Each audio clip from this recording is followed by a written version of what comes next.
السلام علیکم قدرمنو کتونکو زیم شاهنشاه فریدای په د هیله او په تمه چې تاسو به روغ جوړ او په صحت په ټیک و دا وخت موږ سره موجود دی ډېر مشر او ډېر سینیر عمران لالا چې په خبر ایجنسی کې بلکې په ټوله کې پی کې د ان پی لپاره د بچا خان د سوچ ته پورا ډېر شو کولونه دغه هلې ځلې شروع دي نو هغه سره ملاقات لرغولي ټول نور خلالات تاسو ډېر شکریا مننه چې موږ له وخت راکړلو ډېر مصروف وخت هم دی تاسو زه د پښتنو سلسله تاسو نه لاله شروع کوم د ټول ناوالو بنیادي پښتنه دا چې د بچا خان سوچ او نظریه او د نن عوامي نېشنل پارټي په منځ کې تاسو سفر ګورو اعوذ بالله من الشیطان الرجیم بسم الله الرحمن الرحیم ټول نمخ کې خو زه د توسې د ټي وي یو جهان مننه کوم چې توسې مونږ د خلکو سره پښتنو سره مخ کړو توسې سوال وکړو چې د باچا خان بابا په سوچ او په نظریه کې ولې یا اوس کې څومره فرق دی اصل کې داسې دی چې د باچا خان بابا سوچ او نظریه لا یا د خدای خدمتګارانو سوچ او نظریه لا نن مونږ رسیدل خو ډېر ګران کار دی چې هو دومره پورې به وایم چې یو 10% هم ته نشو رسیدای خو سوچ او مغه لرو چې کوم د باچا خان بابا او کوم د خدای خدمتګار او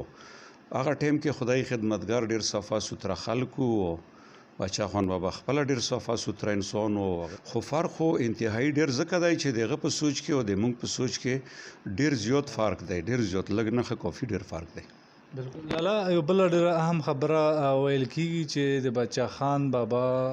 د کورنۍ په منځ کې اختلافات دي دغه اختلافاتو د وجه نه دغه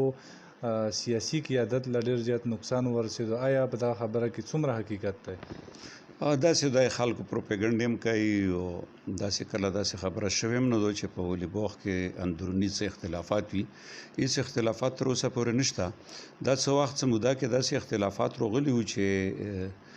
کله بیبي داور او د مور بیبي دغه سره فرید طوفان و فرید طوفان خلاف یو ملګریو داسې بغاوت شو نو کړلو بیا کې خبره ډیره غټه شو او هغه باندې مور بیبیم بیا سټاند وغستو هغه په مرګریو باندې ډیره ویلوړه وا که خملګری به او که خراب ملګری به او په هغه باندې سټاند وغستو او دې پورې خبره لوړله چې بیا مرکز له لوړه مرکزی هغه کې په ورکینګ کمیټې کې په خبره وشو بیا کونسل کې وشو هغه باقاعده بیبي د صوبایي صدارت نم لري شو دغه سي پوره تنظیم موت کړی شو واغه سلسله بیا روانه شو نو بیا بیبي د سمودا کې یو کوشش وکړلو د ولی ګروپ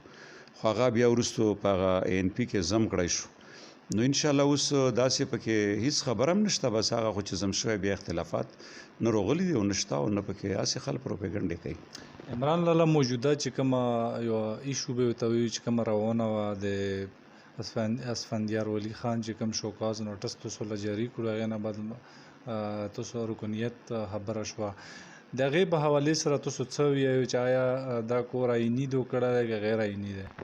داسې دی په دا باندې خو مو یو انټرویو دلته بل چم کړی بیا شای کړی هم دو موږ افسوس هم دا کوو چې دغه نمخ کې مولا یو ځاله د الیکشن نو ورستو مولا شوکاز ملو شو د ملګریو په وینو باندې چې دلته لوکل ملګریو دا شیطان او کړلا او دا کیسې جوړ کړل چې عمران افریدي په فولینګ سټیشن باندې مونږ اوټونه کم اخستې دي نو په دا وجه باندې مولا شوکاز ملو شو هغه صوبایي صدر روکړلو بیا زه توسې د طرف نه کېدای شي ممکنه ده ان شاء الله دوی خپل موريو الله دیو کې چې دوله ورسیږي دا پیغام نو بیا مولا شوکاز ملو شو بیا مو شوکاز جواب نه کولو اسفندیار خوند د خبره غوډای چې مولا بیا په ټلیفون وکړلو د مو سره دلته پاغه واخ باندې خلیل د مونږ د یوت مرګره دی هغه او نصیر غالبا وو چې بیا مشروع شرط د مورور یو خیر د غلطي د خلکو نشوي دو ته مهرباني وکړه چې ته دومره ولیکه چې مو وایلیشن نه کړی بهرحال موم دومره ولیکل هغه ثبوت وسم د مو سره به پکور کې پروت وي دغه چې مو هیڅ وایلیشن نه کړای وو تو خپل کینډیډیټ نه دا پښتنه وکړو چې کا د مو په پولینګ سټیشن یې بیللای وی او په خپل پولینګ سټیشن نور باندې غاټه کړی وی نه غاوي بالکل د مو غلطي به وی ځکه چې دا خو به مو فولینګ سټیشن خو به د پوره بیا ډیر ضروری وای ځکه چې په نورا الوکا کې ګټل مو فولینګ سټیشن یې بل مو فولینګ سټیشن باندې وټونه کام وای خو به زون لا خبره وای خدا دا اوس چې کم روکړه دا اوس شوکاز دا باقاعده په یو سازش لاندې مونږ له یو پروګرام جوړ کړی شو او هغه چې د عالمگیر خان د دې مونږ یو ګروپ دی د خدای خدمتګار پغې کې دوه چې راتوسه د ملګری خپایو او د ملګری خپا ملګری په خلا کولو کوشش کوي زی و جرګه کوم بیا د جرګه جوړ کړه واغه جرګه کې د لوړلو د حیدر خان سره خبره وکړه حیدر خان وته بیا وی چې رزه هغه ل درسم په ټلیفون یو خبره وسراو کړه چې په خبر ل درسم په خبر ل روغلو پغې کې گاون شته خوشدل خانو پکې اختر علي شاه پکې او د ضلع پېښور صدر او جنرال سیکریټري دا پکې چې دوی په مخ کې باقاعده حیدر خان دغه ډیپټي ولګاوله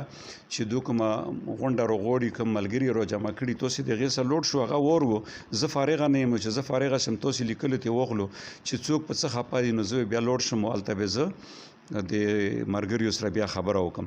نو په داس سازش باندې هغه عجز روغله نو خبره دغه کیسونه کني مو منې کړای مو چې را دوه کوشش دا دی چې په هر طریقې چې مو 500 کی او مولا دوی بیا شو کازرو کی خدا کورما کا خبر حاله وشو نو زه خو افسوس دا کوم چې دا چا شو کازرو کړای دا شو کاز مولا روکولای نشي قانوني آئینی مولا نشي روکولای آئین د پارټي دادای چې مولا به صوبایي صدر شوکاز روکي شوکاز به روکي کوم چې جواب وکړلو و دغه جواب نه دای مطمئن وي خو مو به حال وسوتی کني دای به د مو بنیادی رکنیات معطله کی ختمولای نشي او بنیادی رکنیات د مو مرکزی صدرم نشي ختمولای به کونسل ختمي کونسل نه به دو اپروول عقلی ابي ختمي نو دوی داسې وکړ چې لکه دوی مولا په سینیئر نائب صدر مرکزی باندې هغه وکړلو دا شوکاز وکړلو اوس په دا دوران کې دوی غیلا کای مقام یې کای مقام په هغه صورت کې کېدای شي چې په کم صورت کې یا الله دې نه کوي مرکزی صدر مړوي بیا دا کای مقام پته کېدای شو یا داسې شوی وای چې استعفا ورکړي بیا کای مقام جوړېدای شو یا داسې وای چې د ملک نه بهر وای بیا کای مقام جوړېدای شو خود بیا مولا شوکاز نشو ورکول ځکه چې د مولا لیار بند کړه لیار یې ځکه بند کړه چې آئین دادای چې مولا صوبایي کوم صدر غرو کې شوکاز روکي دا صوبایي صدر به باقاعده مولا به مو به وروي د مو جواب به ور کوم مطمئن شو ټیک دا کوم مطمئن شو مطلب کې بنیادی رکنیات نو بیا به زه اپیل کوم مرکزی لا اوس ته سوچو کا چې مرکزی صدر پمدا ورځ باندې چې په کوم ورځ مولا شوکاز ملويږي په دا ورځ باندې مولا هغه کوي دا په خبر کې د مو شوکاز امروسیو په بل خبر کې د مرکزی صدر په پټرول باندې مو سره ثبوت دی په پټرول باندې باقاعده د سټیټمنټ روغلای دی اخباري بیان یې روغلای او زه تقریبا هر دوه مورزو هر درې مورزو تقریبا روټین کې روزانه مو وګام دغه ټویټ کتلای دی روزانه ټویټ هم کوي نو دا بیا څنګه دی موږ دغه صدر کای مقام شو بلکې تو چې مولا عینی لیار بند کړه چې زه بیا مرکزی صدر لا اپیل نشم کولای بیا به زه چرته د پاکستان سپریم کورټ کې اپیل کوم که های کورټ کې به کوم نو دا غیر آئینی کړه او دا دوه اوس فیصله یا نه وکړي چې فیصله وکي او د مو بنیادی رکنیات ختم کی زبا قاعده په باندې دولت لسم او زکه سم چې د نورو پارټي د ورکر د پوره مرګریو د پوره دغه د پوره د لیار بند کم چې آسه پاسه لکه د مارشل ایڈمنسټریټر بلته مخ واخی او تمنې خو غوته ساو تروسا نو دا خو نشته پارټي خو این لري نو په هغه این چې لیدل غوړي نو زبه باقاعده عدالت لسم په دولت کې به دغه خلاف او هغه کوم دا ریډ کوم په دا باندې به زه هغه راخلم دا سټي آرډر به پر راخلم او دوی به عدالت لا پیش کوم عدالت به فیصله وکي که زه په حق مو په حق کې به وکي که دو په حق دو په حق کې به وکي ډیره مننه شکریا لاله د وخت روکولو نو دا عمران لاله چې تاسو خبره وریدې دغه چې کوم موجوده کوم مساله هغه حواله سره ان شاء الله یو ځل بیا به ملاقات کیږي تاسو سره اوس اجازه ورکړو د الله پامان